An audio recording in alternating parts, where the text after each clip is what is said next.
Voilà, vous avez une paroi avec un flux thermique qui passe au travers. Chaque face est à des températures différentes, T1 et T2. Et moi je vais dire que T1 est supérieur à T2. Vous avez un flux thermique qui va toujours passer le sens de transfert, ça va toujours être du plus chaud au plus froid. Pourquoi?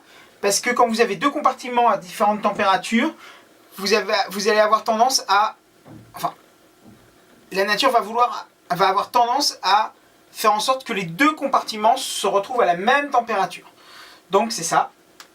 Si vous avez une température T1 supérieure à T2, le flux thermique est du plus chaud vers le plus froid. Ça, c'est ce qu'on appelle le sens naturel du transfert thermique. Alors, vous avez ce qu'on appelle le flux thermique. Donc, phi ou phi, peu importe, minuscule ou majuscule, qui est égal à Q divisé par delta T. Alors, donc le flux thermique, la chaleur transférée pendant une durée de delta T. Vous allez avoir aussi ce qu'on appelle la résistance thermique. RTH, qui est égale, pour travailler avec toujours des valeurs absolues, mais ce n'est pas une obligation, T1 moins T2 sur phi. Et vous avez aussi la résistance thermique qui est fonction de l'épaisseur de la paroi, E, de sa conductivité thermique lambda et de sa surface S. Voilà les trois expressions que vous avez à retenir. Donc, le flux thermique, phi, ça a la dimension d'une puissance. C'est une puissance thermique. C'est une puissance transférée à travers une paroi. Donc, c'est en watts. Et si vous faites les analyses, Q, c'est bien entendu une énergie, donc c'est en joules, c'est l'énergie transférée. En secondes. On peut faire la même analogie avec delta E, avec E, est égal à P delta T. Donc P serait égal à E sur delta T en joules par seconde. C'est bien des watts. Des watts, des joules par seconde, une énergie divisée par delta T. Donc, on peut faire la même analogie avec la puissance électrique qu'avec la thermique. Voilà. La résistance thermique, donc c'est la valeur absolue de la différence des températures T1, T2 divisée par le flux thermique. Donc, moi je vais isoler cette fois-ci le flux thermique. Donc, je vais le mettre là. Cette fois-ci, je veux phi est égal à T1 moins T2 sur RTH. Donc bien sûr, vous pouvez relier avec Q, delta T ici. Voilà, vous pouvez mixer bien sûr pour passer des grandeurs à l'autre quand vous en avez besoin. Donc, moi je vais vous dire que pour que le flux thermique augmente, il faut que ça diminue. Parce que ça va toujours être constant. On aura nos deux plaques à T1, T2. Donc, pour que le flux thermique augmente, c'est-à-dire qu'il y ait plus de transfert, il y ait plus d'énergie transférée, il faut que la résistance thermique diminue, bien sûr. Donc, dans le cas ce qu'on cherche, par exemple, pour faire des isolants thermiques pour les maisons, on cherche à avoir une grande résistance thermique. Donc, à éviter qu'il y ait de l'énergie qui aille à l'extérieur, donc qui traverse la paroi. Donc, ce qu'on cherche, c'est un flux thermique minimal, donc une grande résistance thermique. Et la résistance thermique, elle est fonction de l'épaisseur. Donc, si E augmente, on aura RTH qui augmente, donc le flux RTH augmente, donc le flux thermique diminuera. Ça, c'est ce qu'on cherche pour un bon isolant thermique. Essentiellement. Donc effectivement, c'est normal, plus l'épaisseur est importante.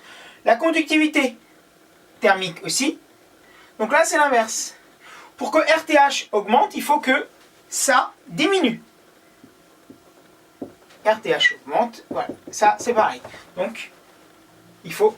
Donc la surface, elle restera constante en l'occurrence, mais on peut jouer généralement sur l'épaisseur de la paroi et sur la matière. Par exemple, le polystyrène, le chanvre, le béton, le bois n'auront pas les mêmes conductivités thermiques. Donc on peut jouer là-dessus. Et on peut comparer des résistances thermiques. On peut dire, on peut comparer par exemple pour une même surface. On veut voir si on veut prendre, par exemple, c'est ce qu'on a fait en exercice, on veut voir si on veut prendre du polystyrène.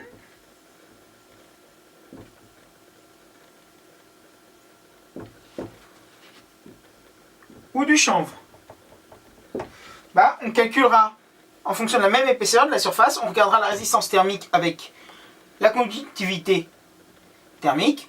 On verra que c'est à peu près la même chose, mais le chanvre aura un bilan carbone bien inférieur à celui du polystyrène, donc il vaudra mieux prendre du chanvre. Mais par contre, au niveau isolation, ce sera exactement pareil, ils auront la même résistance thermique. Par contre, on veut comparer avec du béton. Par exemple, je veux comparer avec celle du polystyrène avec le béton. Et me dire, par exemple, que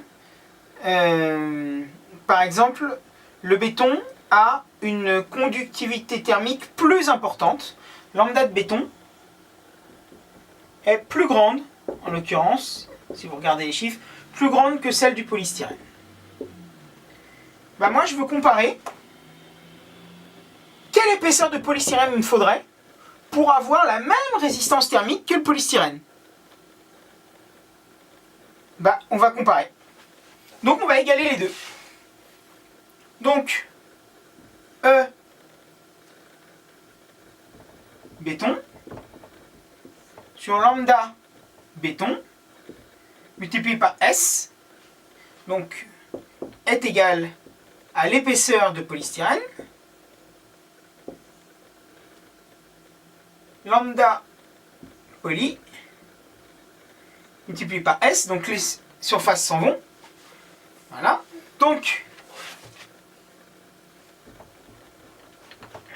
je fais un peu de place par ici.